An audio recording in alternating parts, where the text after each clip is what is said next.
Tasco de Alarcón en estado de Guerrero. Tasco significa lugar donde se juega pelota o lugar del juego de pelota. Es una ciudad mexicana ubicada al norte del estado de Guerrero. Es la cabecera municipal del municipio de Tasco de Alarcón.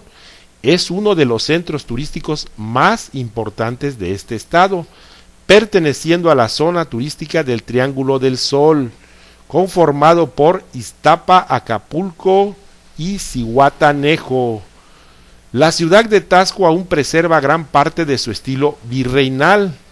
Se le conoce como la Ciudad Luz. El templo de Santa Prisca es una iglesia de más de 250 años de antigüedad, construida con el estilo barroco novohispano, que es un ícono de la localidad. Tasco es el centro minero más antiguo del continente, motivo por el cual es conocido por sus minas de plata, las cuales existen desde la época del virreinato, en las que se extrae plata de la misma y otros metales para elaborar joyería, platería y otros artículos. Además posee casas pintorescas y varios paisajes a los alrededores han hecho del turismo la principal actividad económica. La palabra Tasco proviene del vocablo náhuatl tlaxco, cuyo significado es juego de pelota. Se designaba con ese nombre a lo que hoy es Tasco el Viejo, a 12 kilómetros del Tasco actual. El Tasco actual estaba asentado en el lugar que se conocía como Tetelcingo, que quiere decir en náhuatl cerro pequeño. Tasco fue el lugar de nacimiento del dramaturgo novohispano Juan Ruiz de Alarcón, y en honor a él, la ciudad tomó su nombre actual. Historia de Tasco en la época prehispánica. Durante la época prehispánica, la población original del actual Tasco se concentraba en la localidad de Tasco el Viejo, ubicada a 12 kilómetros de la primera, y era conformada por náhuatls procedentes del Estado de México, conocidos como matlacincas, chontales y tlahuicas, traídos de Cuauhnáhuac por el rey Tlatoani Ahuitzol. La región fue habitada por los tlahuicas. Los aztecas la habían invadido desde los tiempos de Izcoatl, pero fue hasta 1445 que fue designado un gobernador por el Imperio Azteca. La ciudad de Tasco se asienta en un sitio que era conocido como Tetelcingo. Aquella población que dio origen al actual conformaba una de las cabeceras de las 7 provincias tributarias designadas por el Imperio Mexica, en lo que es el actual territorio del estado de Guerrero. Ahí residía un gobernador que, según el Códice Mendocino, pagaba tributos a dicho imperio con miel de abeja, jícaras, incienso, vestigios militares y tilmas labradas. Historia de Tasco en la época virreinal. Ya consumada la conquista española en el año de 1528, se estableció un campo minero en la población de Tetelcingo, que siglos después se constituyó como la población actual de Tasco. Para 1570, esta población, junto con Cantarranas y Tenango, formó el Real de Minas de Tasco. La explotación de minas en esta zona se convirtió en una de las más importantes de la Nueva España. Posteriormente, al constituirse los partidos como dependencias del sistema administrativo de intendencias en el territorio, el partido de Tasco pasó a depender directamente de la Intendencia de México. Para mediados del siglo XVIII, el empresario e inversionista minero aragonés José de la Borda llegó a la región atraído por su riqueza minera y explotó las minas de Pedregal, El Coyote, San Ignacio y Cerro Perdido. Para 1751 ordena la construcción del templo de Santa Prisca.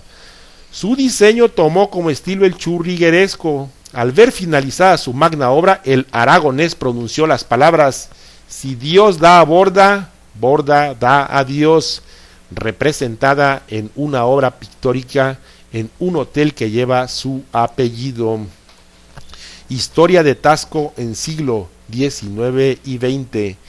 Ya entrada la Guerra de Independencia de México en su etapa de organización, el 28 de noviembre de 1815, el insurgente José María Morelos y Pavón dio órdenes a Hermenegildo Galeana para que tomase la plaza de Tasco.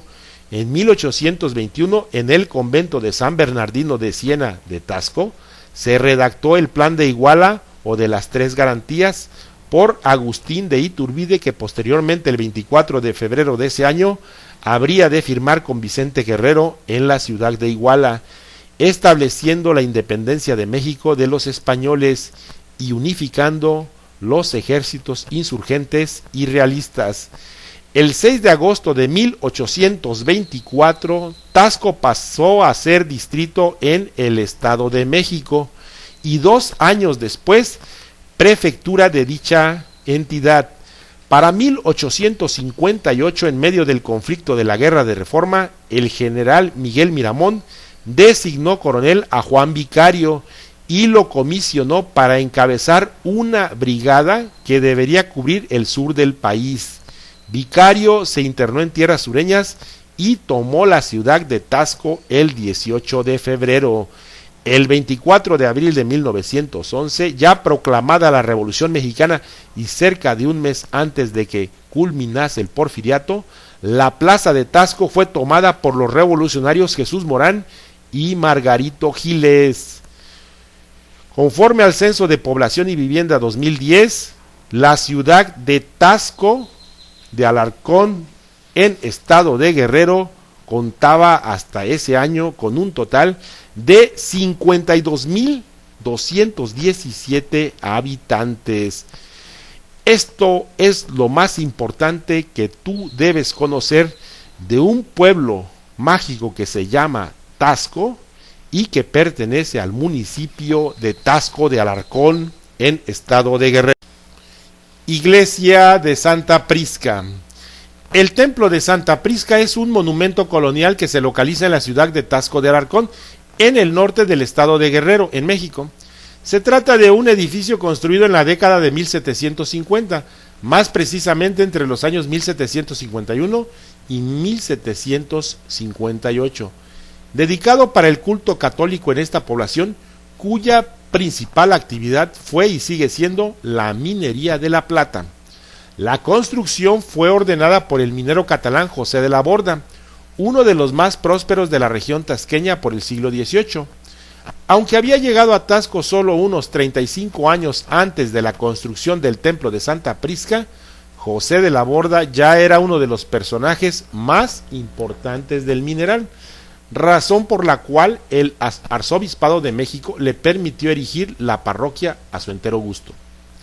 Desde 1758 hasta 1806, el templo fue el edificio más alto de México, pero fue sobrepasado por el templo de Nuestra Señora del Carmen. La construcción del templo de Santa Prisca en Tasco duró 7 años y medio y tuvo como propósito la creación de un espacio desde donde el sacerdote Manuel de la Borda, hijo de José de la Borda, benefactor y fundador de la parroquia, pudiera oficiar misa. El diseño arquitectónico estuvo a cargo del arquitecto francés Diego Durán y del español Cayetano Sigüenza. Los retablos son obra de los también españoles Isidro Vicente y Luis de Balbas. En el lugar suele decirse incluso por los guías turísticos que el templo fue construido en 7 años. Esto no es más que una pintoresca leyenda. La parroquia se ubica en una pequeña hondonada con respecto al resto de la ciudad de Tasco. Tiene una planta de cruz latina con una nave lateral que sirve de capilla para el altar de las ánimas. Posee 2 torres gemelas de estilo churrigueresco y una capilla decorada con azulejos de Talavera, característicos de la arquitectura novohispana. Santa Prisca cuenta con 9 retablos trabajados en madera y recubiertos con hoja de oro. El estilo de los retablos forma una unidad con el conjunto arquitectónico, es decir, se trata de una muestra del barroco novohispano de mediados del siglo XVIII. El retablo mayor está dedicado a la Purísima Concepción y los santos patrones de la ciudad de Tasco de Alarcón Guerrero, Santa Prisca y San Sebastián. En las capillas del templo se ubican otros 2 importantes retablos, uno dedicado a la Virgen de Guadalupe y el otro a la Virgen del Rosario. Los temas centrales de la construcción son la patrona Santa Prisca, San Sebastián, los evangelistas, las conchas que simbolizan el bautismo de Jesús, las hojas de laurel que simbolizan el triunfo de la fe y las uvas que representan la sangre de Cristo. En el interior se hallan pinturas del famoso Miguel Cabrera, llamado El Divino, pintor oaxaqueño nacido en el siglo XVII, al que José de la Borda encargó los cuadros que decoran este edificio. Aparición de Santa Prisca en Taxco. La historia sucedió en el año de 1751, el mismo año en que fue iniciada la construcción de la parroquia. Una tarde en que José de la Borda se encontraba ausente de Taxco, pues se había trasladado por negocios a la ciudad de Guanajuato, se soltó una tremenda tormenta. Entonces unos truenos cayeron sobre los que ya llevaban de adelanto en dicha obra. Los artesanos y albañiles que trabajaban en el templo se arrodillaron para rezar. De pronto apareció Santa Prisca. Se dejó ver en las alturas, sujetando con sus manos los relámpagos para impedir que causaran daño a la gente que se encontraba en el lugar. Luego desapareció poco a poco. Un cuadro en el templo recuerda esta famosa leyenda de la aparición de Santa Prisca en Taxco de Alarcón. El fantasma de las grutas de Cacahuamilpa. ¿Ha escuchado hablar sobre las grutas de Cacahuamilpa? Sí, son unas extensas y espectaculares cavernas, descubiertas en 1834, año en que se escondió en ellas Manuel Sáenz, rico propietario de Tetecala, quien divulgó su existencia, y sobre ellas se han tejido 1000 leyendas. Pero antes de conocer la historia del fantasma, nos gustaría hablar más sobre las grutas. Están ubicadas a 37 kilómetros de Amacuzat, en estado de Morelos, y a 36 de Iztapan de la Sal, en estado de México. Su nombre proviene del náhuatl cacahual, que significa cacao, y milli, que quiere decir cementera, de modo que la palabra completa significa en las cementeras de cacao. Estas cuevas también fueron conocidas por los antiguos mexicanos, pues frente a su entrada se encontró un teocalli. La entrada de las grutas se encuentra al pie de un nudo de montañas a 1100 metros sobre el nivel del mar, junto a un arroyo. Al entrar se baja a una pendiente de 24 metros para llegar al primer salón, al que se llama del Chivo, porque unas rocas semejan la forma de un macho cabrío, de modo que los salones reciben el nombre de sus principales formas. Así nos es fácil suponer por qué se llaman los confidentes, el Salón de la Aurora, el del Púlpito, la Galería del Pedregal, el Salón del Muerto, el de las Palmas, el de los Órganos, el de la Fuente, entre otros. Y para que comprendamos la importancia de estas cuevas, la emperatriz Carlota las visitó en 1866, dejando en ellas una inscripción conmemorativa, a la cual se añadió años después otra de Sebastián Lerdo de Tejada. Afortunadamente para su conservación ha quedado prohibido hacer algún tipo de inscripción. Pero ahora sí, vamos a la historia del fantasma. Solo que conociendo los datos antes descritos, nos es imposible precisar si esta leyenda fue antes o después de que la peña los descubriera, pues ha llegado a nuestros oídos gracias a la tradición oral.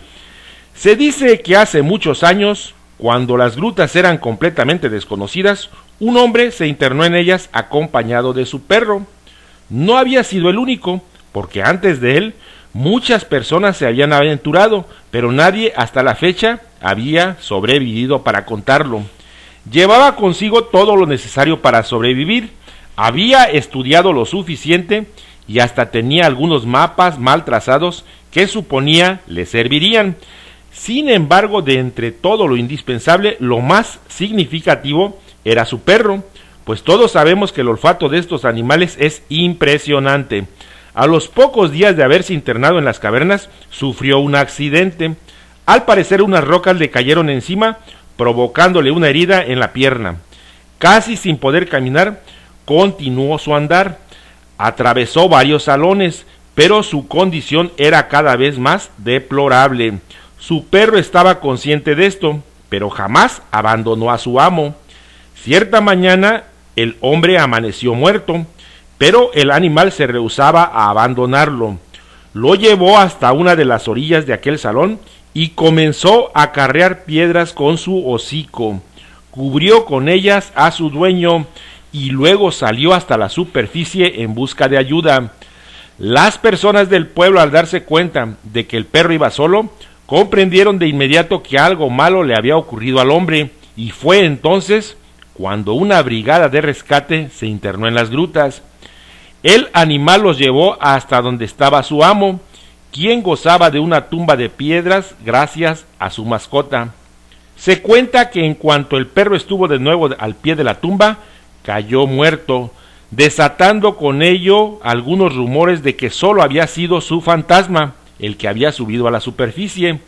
Los brigadistas decidieron enterrar al perro junto a su amo, pues se cree que por más que cavaron en la tumba, jamás encontraron el cuerpo. Finalmente, y luego de que abrieron las grutas al público, se pavimentó un camino y en uno de los salones se pueden apreciar todavía las dos tumbas de piedras, donde descansan los restos del hombre y su perro.